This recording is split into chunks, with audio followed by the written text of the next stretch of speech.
Bye. Welcome to the fourth quarter fiscal year 2025 CarMax earnings release conference call.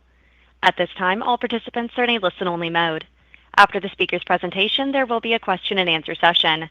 Please be advised that today's conference is being recorded. I would now like to hand the conference over to your speaker today, David Lowenstein, VP of Investor Relations. Please go ahead. Thank you, Madison. Good morning, everyone, and thank you for joining our fiscal 2025 fourth quarter earnings conference call. I'm here today with Bill Nash, our President and CEO, Enrique Mayor-Mora, our Executive Vice President and CFO, and John Daniels, our Executive Vice President, CarMax Auto Finance Operations. Let me remind you, our statements today that are not statements of historical fact, including but not limited to statements regarding the company's future business plans, prospects, and financial performance, are forward-looking statements we make pursuant to the safe harbor provisions of the Private Securities Litigation Reform Act of 1995.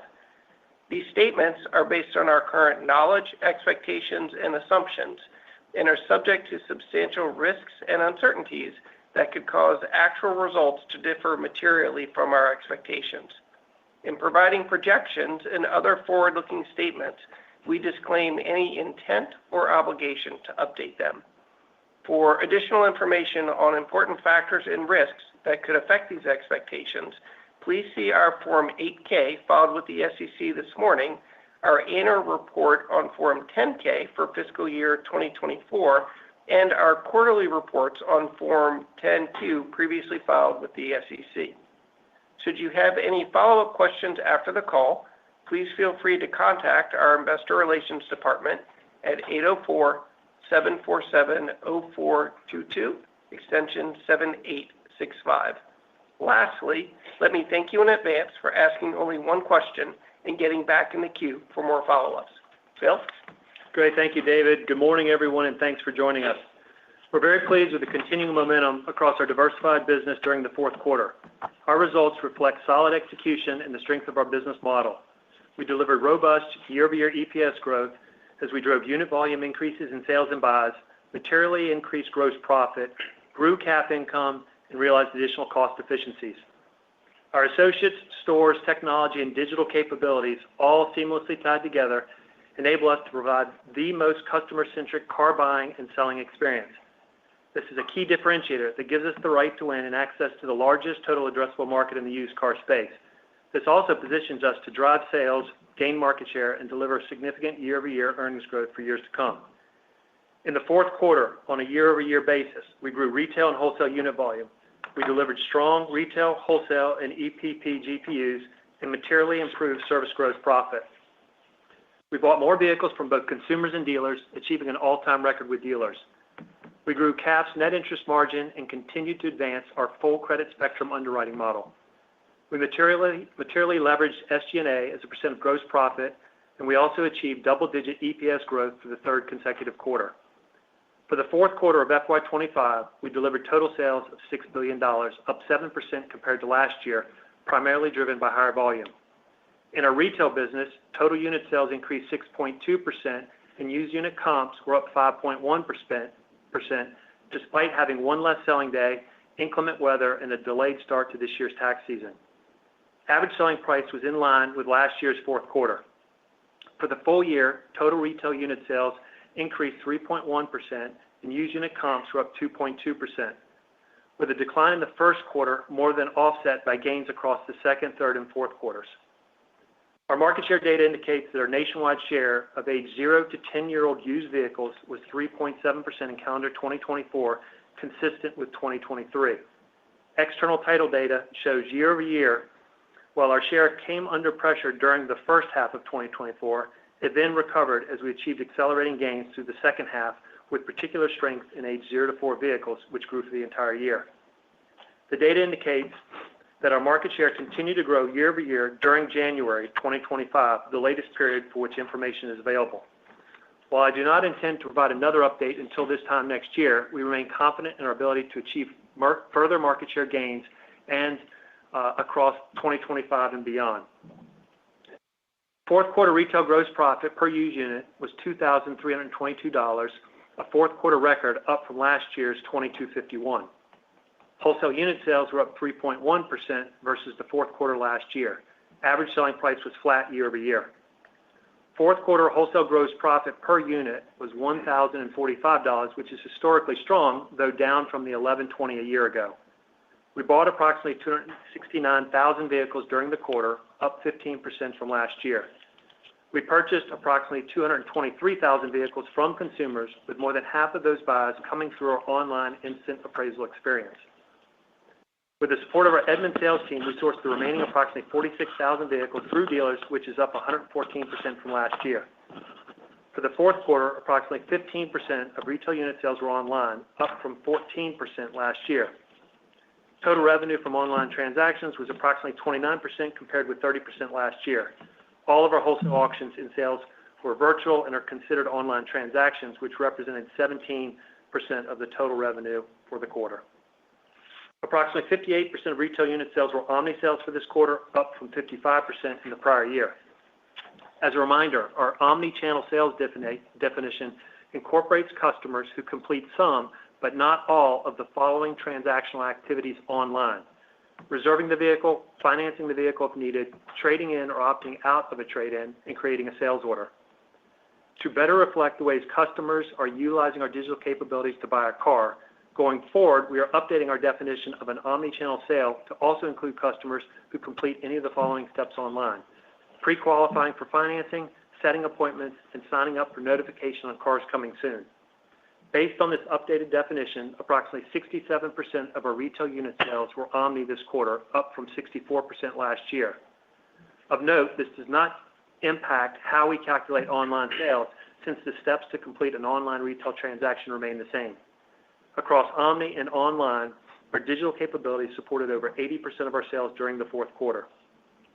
We expect that our mix of digitally supported sales will continue to grow over time as we add further enhancements to our online tools, customers become more accustomed to leveraging them, and as we improve our ability to track their use. Turning to finance, CarMax Auto Finance, or CAF, delivered income of $159 million, up 8% from the same quarter last year. In a few moments, John will provide more detail on customer financing, the loan loss provision, and CAF contribution, as well as our progress on full credit spectrum lending and increasing CAF's penetration. At this point, I'd like to turn the call over to Enrique, who will share more information on our fourth quarter financial performance. Enrique? Thanks, Bill, and good morning, everyone. The momentum we built over the last few quarters continued into the fourth quarter. We achieved positive growth in retail and wholesale units, increased per unit and total dollar margin, grew CAF income, and had strong flow-through to our bottom line. Fourth quarter net earnings per diluted share was 58 cents, up 81% versus a year ago. Adjusted for a $12 million non-cash impairment within other expense related to an Edmunds lease, EPS was 64 cents, which is doubled from a year ago. Total gross profit was $668 million, up 14% from last year's fourth quarter. Used retail margin of $424 million increased by 9%, with higher volume and per unit margins. Wholesale vehicle margin of $125 million declined by 4%, with an increase in volume offset by a reduction in per unit margins. Other gross profit was $119 million, up 72% from a year ago. This was driven primarily by a combination of EPP and service. EPP increased by $8 million, or $10 per retail unit, as we lapped over the initial rollout of margin increases that took place in last year's fourth quarter. Service recorded a $1 million loss, which was a $44 million improvement over last year's fourth quarter. We achieved this performance improvement through successful cost coverage, efficiency measures, and growth in sales. On the SG&A front, expenses for the fourth quarter were $611 million, up 5% or $30 million from the prior year. SG&A leveraged by 770 basis points, driven by growth in gross profit and our ongoing actions to improve expense efficiency. SG&A dollars for the fourth quarter versus last year were mainly impacted by two factors. First, total compensation and benefits increased by $22 million. Over half of this increase was due to our corporate bonus accrual, with the majority of the balance driven by unit volume growth. Second, advertising was up by $9 million due to timing. This was in line with the guidance we provided last quarter. In respect to capital allocation, during the fourth quarter, we repurchased approximately 1.2 million shares for a total spend of $99 million. As of the end of the quarter, we had approximately $1.94 billion of repurchase authorization remaining. As we look ahead, I'll highlight a few key areas which support our earnings model that Bill will speak to shortly. We are testing EPP product enhancements that will focus on increasing penetration and per unit margins. These enhancements are expected to drive a small year-over-year increase in per unit EPP margin in FY26, with the potential for more expansion in fiscal 27. We expect service margin in FY26 to grow year-over-year, predominantly in the first half of the year, and to deliver a slight positive profit contribution for the full year, as governed by sales performance given the deleverage nature of service. Additionally, we expect service to continue to serve as a slight profit lever beyond FY26. In respect to SG&A, in the nearer term, we expect to require low single-digit gross profit growth to lever on an annual basis, including in FY26. This will be supported by our goal of hitting full-year omni-cost neutrality in FY26 for the first time, with continued improvement thereafter. We expect all three metrics, per used unit, per total units, and as a percent of gross profit, to be more efficient than pre-omni for the full year. This reinforces our pathway back to a lower SG&A leverage ratio, with the initial goal of returning to the mid-70% range over time as we see healthier consumer demand. In FY26, we expect that marketing spend will be approximately the same as in FY25 on a total unit basis. With regard to capital expenditures, we anticipate approximately $575 million in FY26. The increase is primarily driven by the timing of land purchases as we experience favorability to our FY25 outlook due to the timing of certain deal closures. Similar to FY24 and FY25, the largest portion of our CapEx investment is related to the land and build-out of facilities for long-term growth capacity in off-site reconditioning and auctions. In FY26, we plan to open 6 new store locations, up from 5 in FY25, and 4 standalone reconditioning and auction centers, up from 2 in FY25. Our extensive nationwide footprint and logistics network continue to be a competitive advantage for CarMax. Now I'd like to turn the call over to John. Thanks, Enrique, and good morning, everyone. During the fourth quarter, CarMax Auto Finance originated approximately $1.9 billion, resulting in sales penetration of 42.3% net of 3-day payoffs, which was in line with last year's fourth quarter. The weighted average contract rate charged to new customers was 11.1%, a decrease of 40 basis points from a year ago, which was reflective of credit tightening and APR reductions executed prior to Q4. Third-party Tier 2 penetration in the quarter was 17.6% of sales, down 110 basis points from last year, while third-party Tier 3 volume accounted for 7.9% of sales, down 30 basis points from last year. CAF income for the quarter was $159 million, which was up $12 million from FY24. This increase was driven by net interest margin, which remained steady from the third quarter at 6.2%, but is up 30 basis points from last year's fourth quarter. Provision for loan losses was $68 million and results in a total reserve balance of $459 million, or 2.61% of managed receivables. This sequential improvement in the reserve to receivable ratio reflects an additional quarter with a more normalized provision, along with the continuation of previous credit tightening. Regarding our full spectrum lending initiative, we remain excited about CAF's continued efforts in this space, as well as the tremendous growth potential unlocked by the broadening of our securitization program. During the month of March, CAF began measured expansion by recapturing profitable portions of Tier 1 originations that we had shifted to our Tier 2 lenders as we tightened lending standards. This adjustment is targeted to grow our penetration by 100 to 150 basis points in the near term and is enabled by our non-prime securitization program, which allows us to efficiently fund these non-prime receivables while retaining the full economic value of the contracts. We were also pleased to successfully execute our second non-prime ABS transaction, which closed in late March and was well received in the market. We continue to learn from our new underwriting models and corresponding tests currently in place and anticipate capturing additional volume across Tier 2 and Tier 3 during the back half of the fiscal year. But as always, we will carefully monitor the consumer and the broader economy and will adjust our origination strategy as needed. It is worth noting that in the first quarter, we are forecasted to have a larger provision sequentially and year over year, driven by new origination volume.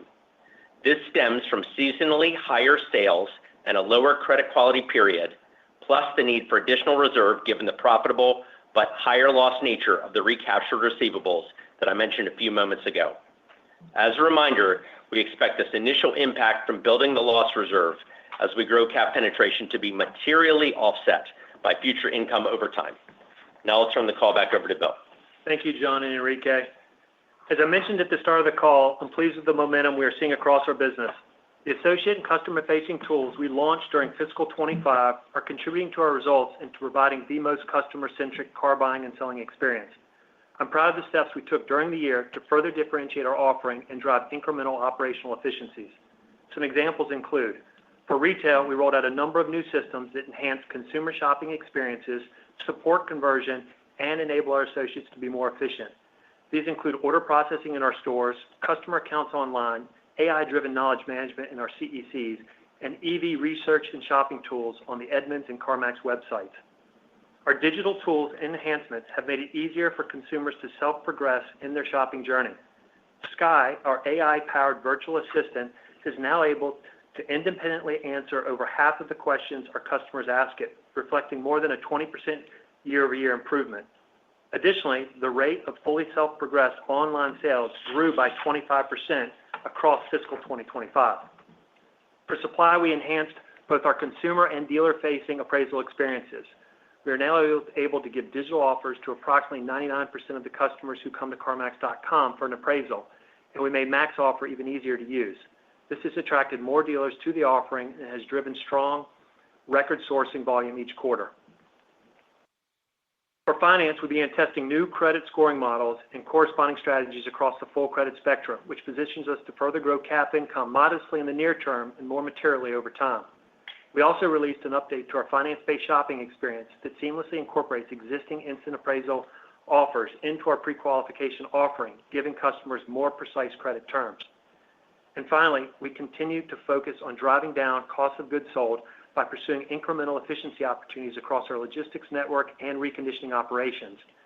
We achieved savings of approximately $125 per unit this year and anticipate that we will achieve at least another $125 per unit in fiscal 2026. This exceeds the initial $200 target we set at the beginning of fiscal 2025. These efficiencies support affordability as we pass savings on to our customers and also support our margins. In fiscal 2026, we will leverage and enhance our capabilities to drive growth through better execution, innovative offers, innovative efforts, and up-leveled experiences. Some examples include, for retail, we will continue leveraging data science and AI to offer even better digital experiences for our associates and consumers, driving conversion and efficiency. We plan to improve our online vehicle transfer experience and to expand Sky's functionality with additional data and new architecture. In recognition of the breadth and seamlessness of our best-in-class offering, we will also launch a new marketing campaign over the summer that will bring our omnichannel experience and our digital capabilities to the forefront for a broad set of consumers. For supply, we plan to streamline the online appraisal checkout process and expand appraisal pickup availability to new markets. We will also further enhance Max Offer to attract new dealers, expanding our access to directly sourced vehicles. For credit, as John mentioned, we plan to continue expanding CAP's participation across the credit spectrum to grow penetration and capture profitable returns. Additionally, we plan to modernize the ownership experience on CAP's digital platform, which will enhance customer experience and drive operating efficiencies. Looking ahead, we've positioned the company to achieve ongoing growth in retail and wholesale unit sales and market share with double-digit EPS growth for years to come. We're excited about the power of the earning model we have built. Our model is designed to deliver an earnings per share growth CAGR in the high teens when retail unit growth is in the mid-single digits. In addition to retail and wholesale unit growth, other key inputs driving our model are strength in other gross profit, CAP's credit spectrum expansion, continued operating efficiencies, SG&A leverage, and our share repurchase program. Regarding our long-term goals, we are focused on growing the business, and we continue to make progress towards those goals. However, at this point, we are moving the timeframes associated with them given the potential impact of broader macro factors. Before turning to Q&A, I want to recognize two significant milestones. First, Fortune magazine recently named CarMax as one of its 100 best companies to work for the 21st year in a row. I am incredibly proud of this recognition. It's due to our associates' commitment to supporting each other, our customers, and our communities every day. Second, we opened up our 250th store during the fourth quarter. Reaching 250 stores across the country is a fantastic accomplishment. I want to thank and congratulate all of our associates for the work that they do. They are our differentiator and the key to our success. In closing, we're excited about the strength of the business model and the opportunities that lie ahead to grow sales and earnings. We are proud to offer customers the ability to progress seamlessly through and across online and in-store channels, delivering what our research affirms is the most customer-centric buying and selling experience. This competitive advantage gives us access to the largest total addressable market in the used car space and provides a strong runway for future growth. With that, we'll be happy to take your questions. Madison? Thank you.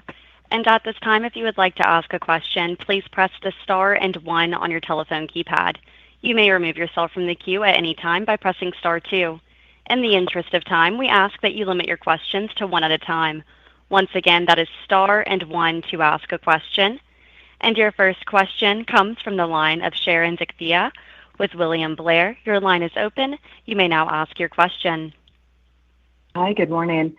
Morning. I guess, good morning. As we think about fiscal 25 and kind of that tale of two halves where there were some share losses in the first half followed by the accelerating gains in the second half, as you kind of diagnose that, can you give us some insight into kind of what you think the drivers were between the first half and the second half and why you kind of saw that inflection? And I guess secondarily, as we're kind of staring down this idea of maybe used car prices going up again with tariffs, I mean, what lessons did you learn over the past several years that could maybe help the business more if affordability becomes more challenged again in the industry?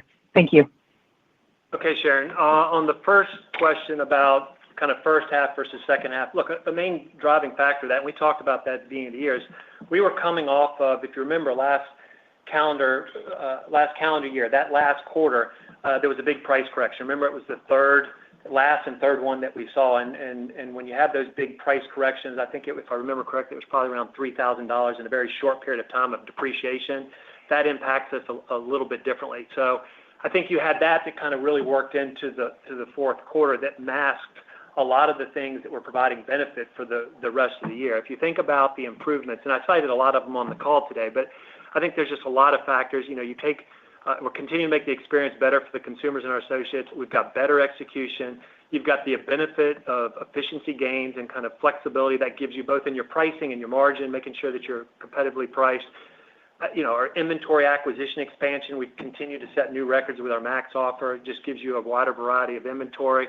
And then I think the other thing is this year we've also just seen a more normal pricing environment. So I think there's a lot of things going on there, but I do think that the actions that we've taken are really what's driving the momentum, and I think they were masked a little bit in the first quarter because we were coming off of a big macro factor. As far as your second question goes, I think it was just kind of, if I remember correctly, it's what have we kind of learned? How are we better positioned now versus previous? And again, I think there's a lot of things that we learned in the last 2 or 3 years. One of them obviously is, we've sharpened our skills.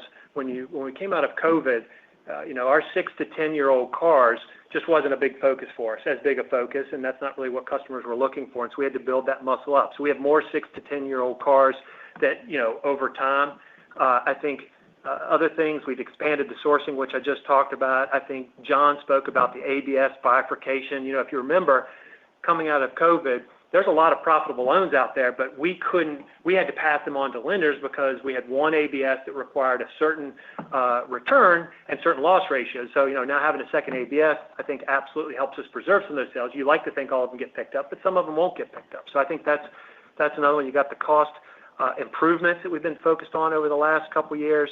The work that John and his team have done on the FDS and making sure that we make it very easy for customers to understand their monthly payment and look for options that fit that monthly payment. So I think there's just a lot of great things, as well as just the overall Omni experience. We didn't slow down during the last few years. We kept plugging along at it because we knew this is where we wanted to get. So I think there's a lot that goes into that.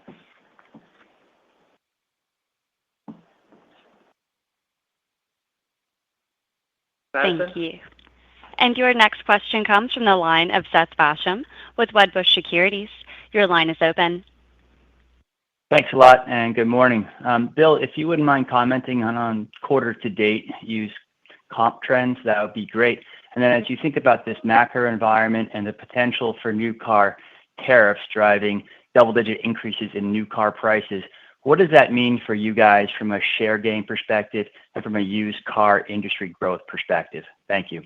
Yeah, good morning, Seth. All right, on the comp trends, look, if I look at the fourth quarter, December and January were very strong. February was a little softer, which we expected given that we had leap day last year. I also think February was slightly impacted by the delay of refunds. And what I mean by there is, if you remember, probably halfway through February, refunds were off significantly year over year. Now, they caught up pretty much by the end of February, but I think it pushed a little bit into March, as well as we had some weather impacts. Then we get into March, and we saw a step up that was a little stronger than the fourth quarter comp, and it continued the whole month until the end of March, where we saw some strength, some additional strength, which continued and then accelerated into the first few days of April, which obviously we're early into April right now.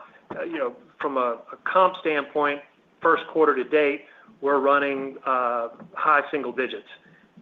Your second question, I think it was on tariffs. Is that correct? Yeah, new car tariffs, if they drive double-digit increases in new car prices, what does that mean for the used car industry and your ability to gain market share in that environment? Yeah, I think there's a lot of moving pieces here, and I'm sure it's probably changed even while we've been on this call, but there's a lot to watch. You want to look at the new car pricing, the supply, parts costs, used vehicle supply, just market volatility in general with consumer sentiment. Obviously, as you pointed out, new car prices are definitely going to go up. I think, certainly as new car prices go up, that'll put a bigger spread between late model used and new cars. So obviously just the speculation of the tariffs and now the tariffs actually being out there, it's driven demand. I mean, you're seeing it in the franchise dealers.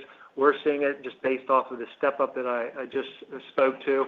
I think it will push some folks into looking at used cars, late model used cars, which is interesting because that's what we're seeing a lot of interest in right now. Now, I think over time, what could happen is that the used car prices will also go up. Now, the question is how much will they go up over what period of time? I think the other thing to think about on the tariffs that impacts our business, as well as anybody that sells used cars, is just the parts piece.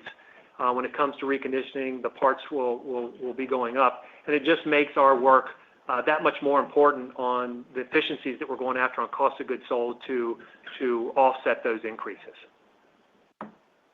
Thank you very much. Yep. Thank you. And your next question comes from the line of John Murphy with Bank of America. Please go ahead. Good morning, guys. I love hearing about the investment in the recon centers and the auctions because it gives you more throughput and production capacity. I'm just curious, Bill, as you think about that, does that give you the ability to stay and maintain this presence in the 6 to 10-year-old sort of car segment of the car population, and could that actually be increased over time? And sort of kind of along that same line, you talk about the 200 in COGS savings going at, it sounds like now 250. How much of that do you think you're going to be able to maintain as you kind of go through the reconditioning and other efficiencies? And is 23 to 2400 the new 2200? Okay. Yeah, good morning, John. So on the reconditioning and the auctions, yeah, look, we're thrilled. I mean, that's going to give us additional capacity, which is why you're seeing that we open up more. Certainly, we want to have the cars out on the lot. We sell 0 to 10-year-old cars. We want to have what the consumers are looking for, and if they're looking for 6 to 10, we're certainly going to continue to try to move that mix without sacrificing the quality. I mean, that's something that you and we've talked about in the past, is we don't want to push cars out there to meet an age parameter that don't meet our quality standards. Because quite honestly, we're fine with taking those cars and wholesaling them. And we don't get the retail market share for them, but it's a great business when you're turning an $8,000 car, making $1,000 every 7 days. So interestingly, if I look at the sales mix this last quarter, we actually sold a little bit more 0 to 4 cars than we did older cars. That's not to say we're not pushing on the older cars and putting out those at the consumers. It's just an interesting anecdote that actually the consumers are looking a little bit more for the younger cars this quarter. I think on the $250 efficiency that we're going after, look, I think the big wild card there is just how much tariffs end up impacting parts. I feel great about the fact that we're getting these efficiencies across the system, in old stores, in old production centers, in new stores. So I feel good about getting those. Then the question becomes, how much will tariffs kind of offset that? Which again, we're going to continue to focus and go after that. The other thing I would tell you on these reconditioning centers, these offsite reconditioning centers, the additional benefit that you get from that is that you now have the cars closer to the stores and the markets, and we're putting them in markets where we have capacity challenges, and so we're having to pull cars from further distance for retail. Now with these production centers being closer, you cut down on your logistics, which is a savings that we're going to continue to get whether there's tariffs or not. It's good to hear. Thank you very much. Thank you, John. Thank you. And your next question comes from the line of Brian Nagel with Oppenheimer. Your line is open. Hi, good morning. Nice quarter. Congratulations. Thank you, Brian. So I can Seth ask the question about the quarter to trend business, and you said, Bill, you're running high single digits would be a step up from what you did in Q4, and then particularly as you talked about February. So I guess I know you don't give guidance, but what I want to ask is, I mean, as you're looking at the business, how should we think, particularly against what is a very fluid macro backdrop? I mean, how should we think about the sustainability of that early fiscal Q1 performance? I mean, do you think is it a catch up from maybe February? Does it reflect potentially people buying cars ahead of time because of tariffs, or is this overall sustainability from your standpoint?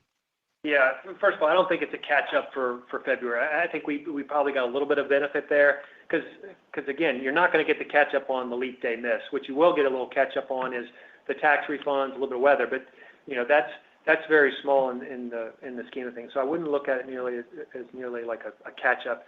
And as you said, we don't give guidance for the full year, but I will tell you, Brian, I mean, we expect that momentum that we've been seeing for the last 3 quarters. We're coming into the year very strong, and we've got some good momentum, and we would expect to continue that momentum.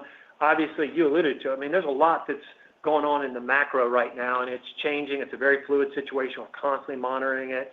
We're looking at mitigation plans from a part standpoint, all kinds of things. So it's a little hard to speak on the whole year, but I will tell you that we feel good about the momentum coming into this year. That's helpful. I appreciate it. Thank you. Sure. Thank you. And your next question comes from the line of Scot Ciccarelli with Truist. Your line is open. Hi, good morning, guys. Josh Young on for Scott. So you talked a bit about the improving market share here in the back half of the year, but with it sitting just under 4% today, curious, what do you think you have to do from here and what has to happen to get closer to that 5% target over time? Yeah, I think everything that they're working on that I've highlighted earlier on this call, look, our big focus right now is growing sales and robust EPS. And if you do those things, all the other stuff is going to work out great, including market share. If I look at the market share, for this last year, I mean, we're gaining market share. We're taking it from other dealers. The interesting thing is you also see where P2P is growing market share when you look at that 0 to 10 space. And the P2P strength is really in kind of the older vehicles, which you would expect. So I think we're we've got all the steps in place to continue. As I said, January, which is the latest title data that we have at this point, we're continuing that share gain. And like I said, with Brian, we like the momentum that we're on, and we would expect to continue to gain market share. Got it. That's helpful. Thanks. Thank you. Thank you. And your next question comes from the line of Jeff Lick with Stephens Inc. Your line is open. Good morning, guys. Congrats on a nice quarter. Thank you. I was wondering if we could talk about sourcing. In this quarter, you bought 46,000 units from dealers, which is the most you've ever done on a percent basis in terms of improvement or even unit basis. And also your overall purchase, of 269 was 89% of the combined units. I think a big thing going forward, especially in this tariff scenario, is going to be your ability to source. Could you talk about, both on the dealer front and the consumer front, and any evolutions or changes and what drove the kind of pickup there and improvement in Q4?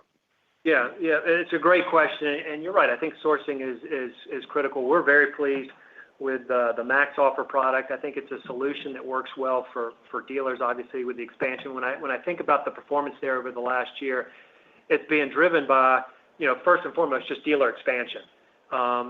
This quarter, we were up from active dealer standpoint 40% year over year. As I said in my prepared remarks, we also made it very easier for them to use. If you look at the last year, we've got a great instant offer program for them. We also have one that allows them to take pictures if they'd like us to see some of the pictures that might be unique to that vehicle. We consolidated the vehicle condition information, making it faster and easier. We've made improvements because you realize, a dealer may start this Max Offer on the desktop, but then need a mobile device to go see the car or whatever. So we've made a very seamless transition to go from device to device. So this past year was really about, trying to make that experience better. The other thing that I would add is that we've also started to embed it in their inventory management systems in the dealership, which just makes it more convenient. And as I look forward to the upcoming year, I think we've got some improvements. We're working on some landing page improvements, and I think some more integrations into dealers, which will continue to attract dealers. So we feel good about it. Feel good about the momentum. Awesome. Well, congrats. Yeah, I think you also asked about the consumers. And again, the consumers, as I said in my prepared remarks, we pretty much can give you an offer online now. There's very few cars that we can't. There is a small subset that we really need to see the car, but essentially 99% you can get those offers. We've made it easier. I think there's progress. We've got some things queued up there again, with appraisal express drop-off, appraisal pickup. There's some other things that we're working on there, again, just to enhance that experience and continue to drive incremental buys. And then the last 2 weeks have been kind of crazy. There's been a pickup in conversion at the auction lanes in general. Any comments in terms of just looking at what we just talked about with Q4? Any changes with the last 2 weeks? Yeah, well, I think you hit the nail on the head. If you look at the wholesale the last couple of weeks, it's there's a lot of folks out there trying to bid, which again I think it just makes me feel really good about all of our initiatives on supply and sourcing directly versus having to go that route. Awesome. Well, congrats and good luck in the next quarter. Thank you, Jeff. Thank you. And your next question comes from the line of Rajat Gupta with JP Morgan. Your line is open. Great. Thanks for taking the question. I just had a follow-up to Jeff's question earlier. Bill, trying to understand how are you as an organization trying to manage inventory acquisition over the next few weeks, couple months, given firstly there's already a lot of uncertainty around the tariffs. It may happen, it may go away. You're hearing a lot about the auction lane activity. I mean, I'm curious, how are you managing your inventory acquisition in that backdrop? I mean, you think you need to be aggressive, or are you just being cautious, just in case, tariffs actually don't stick ultimately? I'm just curious, how is the company strategizing around that? And I have a very quick follow-up on service gross profit. Yeah, well, look, I think we manage inventory better than anybody in the business. We've been doing it for over 30 years. We are very familiar with operating and changing a fluid type of environment.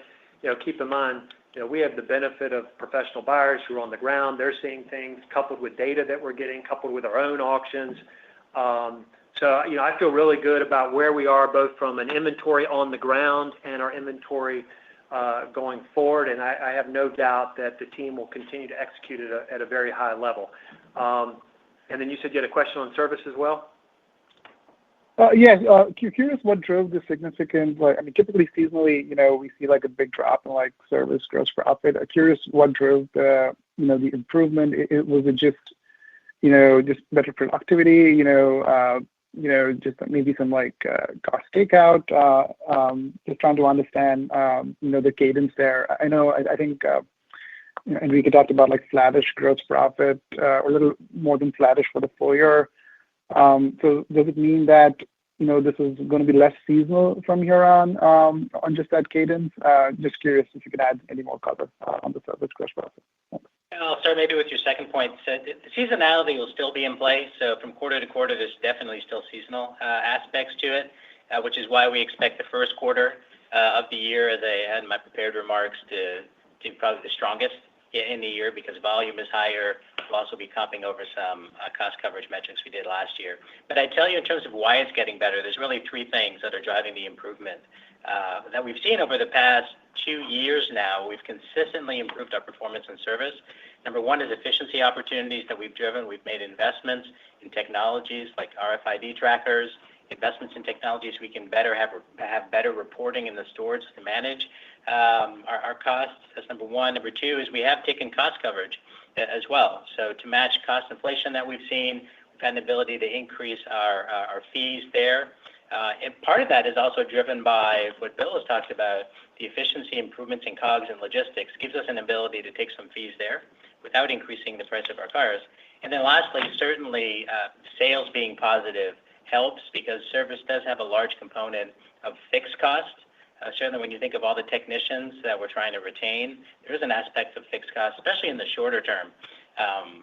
So you have positive sales, stronger ability to leverage. And we would expect going into this year to have a year of profitability in service, which we haven't had in several years. And thereafter, too, feeding the earnings model that Bill talked about and our ability to deliver double-digit EPS growth over several years is also because of that as well. Got it. Great. Thanks for all the color and good luck. Thank you. Thank you. And your next question comes from the line of Michael Montani with Evercore ISI. Your line is open. Yes. Hey, good morning. Thanks for taking the question. Morning. Just wanted to ask, I guess a two-part thing. One was, if you look at historically periods of appreciating prices, what does that typically do, for your market share and then also your margins?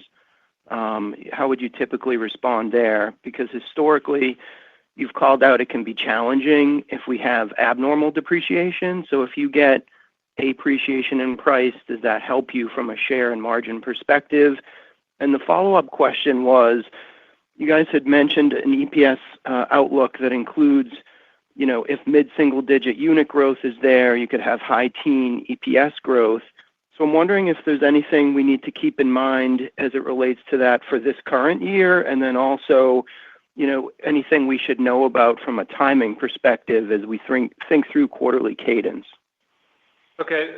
So Michael, good morning. On the appreciating price environment, I think for every group that sells used cars, when you're in an appreciating environment, it makes it easier. And I think generally in an appreciating environment, your margins are easier to manage because you're not having to do as many markdowns. Because again, you're going to sell the car, and if it's appreciating, the next car is going to be a little bit more expensive. So I think it helps your margin. I think from a market share standpoint too, it would also help that. So I think that's good.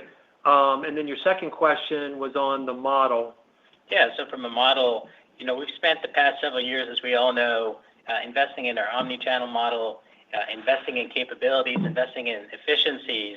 And we feel very confident about our ability at this point to deliver robust EPS CAGR growth for several years at least, talking high teens, like we mentioned in our prepared remarks, on just mid-single-digit retail sales. And what that's enabled on are strong margins, strong growth in other GPU as well, exceeding retail units. I talked about service. We talked about EPP opportunities. You also talk about SG&A. We're done with the heavy investment period. We're pivoting from building capabilities to leveraging and enhancing them to grow efficiencies and to grow the bottom line. So we think we are really well positioned to grow. And then you throw in the share repurchase program that we're committed to. That's also going to juice our EPS. And then you take a look at CAF. We're making those investments there in terms of the full spectrum credit that John talked about. Those are also kind of in the shorter term, in the medium term, and definitely in the longer term, accelerators to our EPS growth. So we think we've built a model here that is in this really strong position to deliver outsized returns. Anything cadence-wise to think about as we progress through the year? Because I think you called out there could be some CAF-related things to keep in mind in the first quarter, but then on the flip side, you also have potentially some benefits from the work you've done in service and EPP. Yeah, before jumping into CAF, and I'll turn it over to John, certainly from service, we do expect the first half of the year to perform probably better, holding everything constant than the back half, purely due to seasonality. When you think of higher volume and comping over some cost coverage metrics we did last year. So for service, I would expect outsized performance in the front half. And then for CAF, we'll just turn it over to John. Sure. Yeah, I'd definitely like to take the opportunity to speak to cadence on provision coming up. I mentioned in prepared remarks that anticipate a sequentially higher year-over-year increase in provision. And just to give some orders of magnitude around that. So I'll jump off Q4. So we had a $68 million more normalized provision in Q4. You're going to have a sequentially higher provision in Q1 because it's a higher, from a seasonality standpoint, it's a higher volume quarter. It is a lower credit quality quarter. So you can anticipate about a 30 to 35% increase off of that Q4 number simply from that aspect. Couple that with the fact that we said we have taken some volume back that we were flowing to tier 2 partners, kind of undo a portion of our tightening. So you can add probably another 10 to 15% increase off of the Q4 number there. So you absolutely could see a 45 to 50% increase in provision in Q2, and in Q1, and that tightening will continue. That increase will continue because, again, this is volume that we anticipate keeping. You're going to have to continue to provision for that added volume we're taking on. And then, again, we will watch that economy very, very carefully. But the back half of the year, we anticipating taking in more volume from our tier 2 and tier 3 testing. So, again, that would stack on there. All in the long run, a very, very good thing for CAF, but an impact in the near term to our provision. That's relative to Q4. And that's relative to Q4 is the key, yes. All right. Thank you. Thank you. And your next question comes from the line of Chris Bottiglieri with BNP Paribas. Your line is open. Hey, guys. Thanks for taking the question. So you've done a really nice job taking costs out of the business the last few years, certainly consistently my own expectations. The question is, though, if the economy slows from here and sales turn negative to mid-single or high single digits again, does EPS decline high teens, very much like the upside, or do you have levers left at your disposal to continue to cut costs and mitigate the operating leverage? Yeah, we feel good. Look, a couple things. I mean, one is we still have room for efficiency improvements. Those are part of our plan, irrespective of kind of the macro economy. We're going after those efficiency improvements. That's number one. Number two is if there is a downturn in the economy, we have pulled levers in the past. We're positioned to pull those levers if we had to. Again, you're looking at a management team here that's been through quite a few things here over the past few years. So we know kind of how to manage through these kind of environments, whether they're upswing or downswing. Yeah. Okay. Thank you. Thank you. And your next question comes from the line of John Healy with Northcoast Research. Your line is open. Thanks for taking my question. Just kind of wanted to ask a big picture question, Bill. In the last couple of weeks, obviously, outside of the macro, probably the biggest item on used retail has just been some of the Amazon news. And, obviously, it doesn't appear like they're becoming a retailer per se in the auto space. But would love to get your thoughts about them entering in the fray. And, do you view them as a, adversary competitor, maybe elevating your peers? or do you view them potentially as a partner? And would you be surprised if you maybe work collaboratively with them going forward? Thanks. Yeah. Good morning, John. I don't think anybody was surprised to see them actually get into this space. They've been kind of talking about it. And to your point, they recently clarified they're more interested in kind of the listings, the lead generation, the advertising. So the way I see it is at this point, it's more like a facilitator that we facilitate with. I mean, we work with a lot of different facilitators. I would see us as more of a collaboration. We obviously get a lot of traffic just through CarMax.com, but we work with facilitators to help complement the CarMax.com traffic, and I think that's the way we kind of view it at this point. But certainly, it's something that you continue to monitor. I would also just tell you, it just makes me really glad that we've gone through this pivot to really become an omni-channel retailer, because I think customers are really looking for this combination of physical and digital assets when it comes to buying a car, and it's a big competitive moat that we built, and it's very hard to replicate. So if you're going to get into the used car business, there's a lot that has to be considered. Thank you. And your next question comes from the line of Chris Pierce with Needham. Your line is open. Hey, good morning, everyone. Good morning. Just was curious, as you move kind of more into 6 to 10 less late model because of the opening of the credit spectrum, is that an opportunity are you competing against dealers you haven't traditionally competed against at a larger rate, and there's potential for a new set of share gains, or is like the 6 to 8-year-old car now what used to be the 2 to 4-year-old car because of what's happened with new car production? Like, is this a new competitive set, or is it just kind of continuation of the dealers you've been competing against for years now? Yeah, I think, look, we've always sold 1 to 10-year-old cars. And I think, and I talked a little bit about this earlier, the biggest thing that we want to make sure that we do is that whatever we put the CarMax label on, it meets our quality standards. And, when you start getting into the 6 to 10 population, there's a lot of vehicles that just don't meet the CarMax standards, and we're not going to flinch on that standard. That being said, though, we've obviously built the muscle to continue to produce that type of car and get it up to the CarMax standard. So, what I would say is it's continuing to compete in the space that we've been in. But quite honestly, it's a space where there's a lot of transactions that happen. I talked about the P2P, consumer to consumer selling each other, especially in the 7, 8, 9-year-old, 10-year-old cars. There's a lot of vehicles in there that just, well, it's in the denominator. It's not going to necessarily be in our numerator set. It's just not going to be able to be brought up to the quality standard. So I think that's the thing to think about. And I think the way it enhances is, again, if consumers are challenged on just everyday expenses and they're trying to figure out how to work a budget, and they need to, they would traditionally buy a 3 or 4-year-old car, they may be saying, okay, well, I'm going to buy a 6 or 7-year-old car, and we want to be able to meet that need. I think it's very similar to the folks that are thinking they're going to buy a new car, and they realize, well, I can't get the new car to work in my monthly payment. I'm going to go down to a 1 or 2-year-old late model car. So I think it's just a kind of an evolution of the business and where the consumer's going. Just one thing to clarify. Just on that.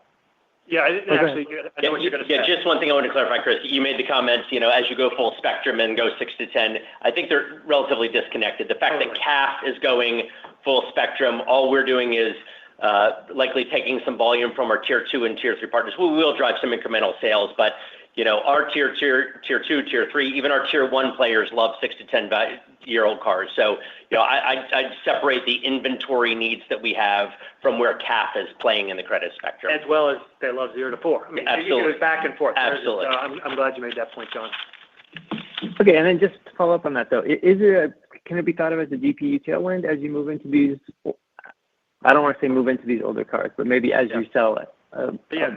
I'm sorry if you asked that. I didn't catch that part of the question. So a GPU tailwind. Look, when you sell older vehicles, they cost more to recondition, but especially in CarMax's case, they're kind of like a unicorn, where it's at the CarMax quality standard. It certainly isn't a commodity. We think the quality is better than others. So, those do bring a little bit more margin. Okay. Thank you. Thank you. Thank you. And your next question comes from the line of David Wishton with Morningstar. Your line is open. Thanks. Good morning. Can you just talk a little bit more about the decision-making process to change the 2 million goal, where you just withdrew the timeline completely, as opposed to saying, given macro factors, we think it'll be more like fiscal 30? Because doing it the way you did, it just seems like it's a bit more pessimistic, and maybe that was intentional, or maybe it wasn't. I just wanted to get more clarification. Thanks. Yeah, it definitely wasn't pessimistic. Look, I think the important thing right now is everybody should know that we're focused on driving sales and driving robust EPS growth. And look, there are a lot of macro factors. If you see, and I'll give you a prime example. If you see highly appreciating market, well, you can get to the 30 billion way quicker, and it's really nothing that we've done at this point. Same thing as if you see a slowdown, it may delay the total units. So right now, there's just so much uncertainty out there. Why put a target out there that's really speculative, not knowing exactly where this environment is going to go? And we just think that that's the prudent thing. But it does not take the focus on what we're going after and those targets. It doesn't make sense to put a range on them at this point. Yeah, and just to build on that, like even in our earnings release, you'll notice like we are focused on growing sales and focused on growing the bottom line, and I think that's what's important in this kind of environment. And then at the appropriate time, we'll come back with a timing outlook as well. We just need some more stability in what's out there. But again, we are focused on driving sales and driving profitability. Yeah, thanks, guys. Thank you. And as a reminder, if you would like to ask a question today, please press the star and 1 on your telephone keypad now. And your next question comes from the line of John Murphy with Bank of America. Your line is open. Sorry, guys. I just wanted to sneak one follow-up in. I understand that the long-term goals have been postponed here in the guidance, but you did reiterate the earnings per share growth model. Give an update there. When you talk about double-digit earnings per share growth for years to come, you're talking about sort of that has to come with you'll get a CAGR of high teens on EPS with unit growth in the mid-single digits. I'm just curious, when you think about that, does that include the normalization of SG&A from this 90% range back down to 70%, or is that after that's happened? Because it's just because if you're taking SG&A down to back to the normal level, I mean, you're really kind of taking some of the growth capital, that you're putting into the model, which makes sense. But I'm just curious, is this kind of run rate basis once we've gotten back to 70-75% SG&A to gross, or does that include the normalization from 90% down to 70% in that statement? Yeah, like over time, we expect to get back to the mid-70s. It's going to take us some time to get there. All of that's factored into the guidance that we're providing, right? So we expect that, again, with mid-single-digit retail unit growth, we'd expect a CAGR of high-teen EPS growth. And there's an assumption of SG&A kind of ramping down over time, but that's embedded in that guidance. But to be fair, the mid-70, the gap between 90% and mid-70s, that's analogous to sort of CapEx or growth capital. That's shouldn't be viewed as operating. So I'm just trying to understand: is this something that on an operating basis you think you can do once regardless of that normalization of SG&A? Look, John, unless we got some robust volume this year, I can't see us getting back to the mid-70s this year yet.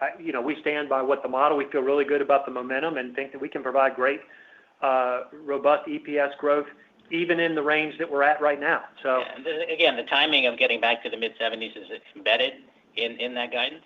And what I tell you is that you mentioned 91% where we ended this quarter relative to mid-70s.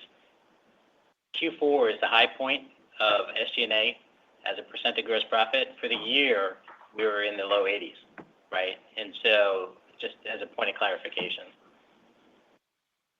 Okay. All right. Thank you very much. Thank you. Thank you. And your next question comes from the line of Rajat Gupta with JP Morgan. Your line is open. Great. Thanks for allowing me to ask another follow-up. I just wanted to clarify, because we've gotten some inbounds through the course of the call.